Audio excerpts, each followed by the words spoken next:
Alright guys, welcome back to another video. So today we got problems with the wheel horse and the John Deere, but the problems with the wheel horse is more serious. And plus we care about this mower more, so we're going to talk about this one first. Now I went out to start it today, just like usual, it starts right up. But then when I'm driving out, I noticed the wheel horse is trying to stall out, like it's not getting enough fuel. And I stalled it once. I had to choke it to get it started again, and it still kept cutting off even with the choke. So then I think, well, it's not getting fuel. There's no fuel in the tank. There is plenty of fuel in the tank. Then I checked the fuel filter. It looks to be full of fuel. Then I'm wondering if the fuel pump is working. And that's what we got to check next. Let me let you hear the thing. See, it's not going to start without choke. Let me choke it 3 or 4 notches. This is all the way up. It should not be running right now with this much choke. See?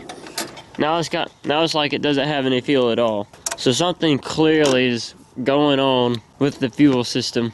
So we got to check that out very soon if we're going to ride the wheel horse again. Alright, let me show you what's going on with the John Deere. Now the John Deere does run, but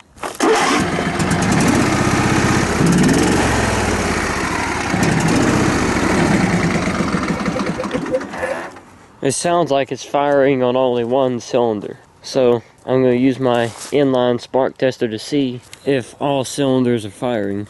As much as I want to look at the wheel horse, I think the problem is going to be so complicated and it's going to take a long time to figure out. I'm going to take the carburetor off of there and clean it out, but that's going to take a while. I think we need to do this one first and figure out if all cylinders are firing. That wouldn't take as long. Luckily, I'm not very far away from my tool trailer, so I can pretty much access every tool, and I can push the wheel horse under here in case it starts raining, which it looks like it's probably going to do today. So let me get my inline tester. Alright, just to show you what the inline tester will look like, I'm going to hook it up to the wheel horse and then get a close up. That's exactly what you want to see. So now I got the John Deere hooked up on the left cylinder. We're going to see if that one's firing.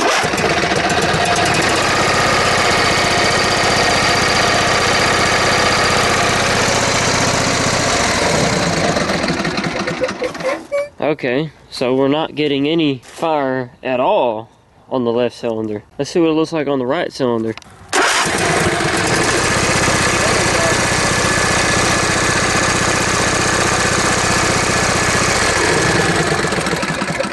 It's continuously flashing. It doesn't look like that on camera. So this cylinder is firing.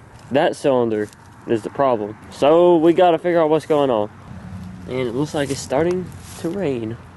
Alright, so I'm going to take the cover off of here. This is where the ignition coils are located. So the first thing I got to take off is the air filter cover. The air filter is getting dirty. It might need to be replaced soon. And then there are 2 screws in here that I got to take out. Alright, so it started to sprinkle on me and I had to move my stuff. And while I was pushing the wheel horse in here, something decided to break. Can't really step over there without stepping in the mud. Most wheel horse guys will know what this is. This comes off of the belt tensioner. It broke off of there and I did not realize the John Deere was pressing up against this thing. Otherwise I wouldn't have pushed it in here like that.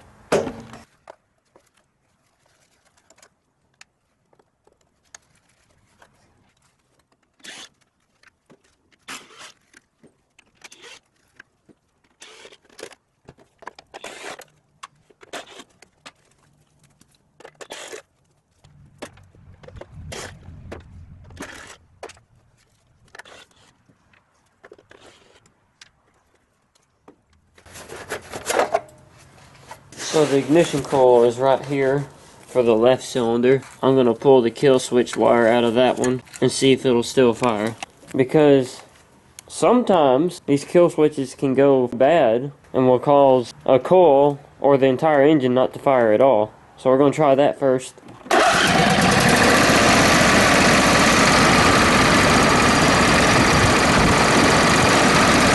Alright, so we still ain't got any fire on that cylinder. I'm going to take the ignition coil off and see what's going on. I've got my voltmeter with me. I've set it to ohms.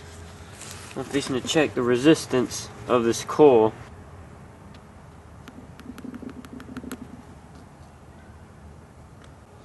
I ain't getting anything. This coil is completely shot. We are getting nothing out of it.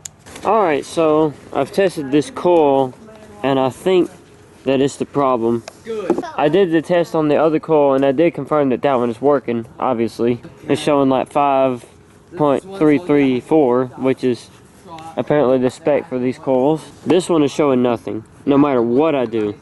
Even when I rub against the ground, it's showing nothing, which it usually would show, but it's not. So this coil is bad, it needs to be replaced. Easy fix. Alright, so for this one, I'm going to take the carburetor off of there. I won't show you the process of me taking the carburetor off because there's simply not enough space. Once I get the carburetor off there, I'll set it there and start taking it apart. And you guys will get to see that. Alright, let's crank it over and see if we're getting fuel. Oh wait, yep, we're definitely getting that. I'm going to start by taking the fuel bowl nut off. Oh boy, that is really tight. That is really, really tight. You know what, let me use my impact. There we go. Alright, so the inside doesn't look too bad. I love this, guys, the metal float bowl. I wish they could still make mowers like that. I'm going to pull the pin out if I can. I'm going to have to use some needle nose pliers. So I ain't got needle nose pliers. I'm going to have to try my best with this. Ah, where are my needle nose pliers? There's that part. It goes in like that, remember that. I don't really see what could be going on with this thing. Let's spray it down, carburetor cleaner, and you know, do whatever, and then we'll put it back together. Alright, I got the carburetor back on there. Let's see if it'll fire. Hope it will. Oh, wait a minute. Forgot the fuel adjustment screws. You better get that on there first. Alright, now, here we go.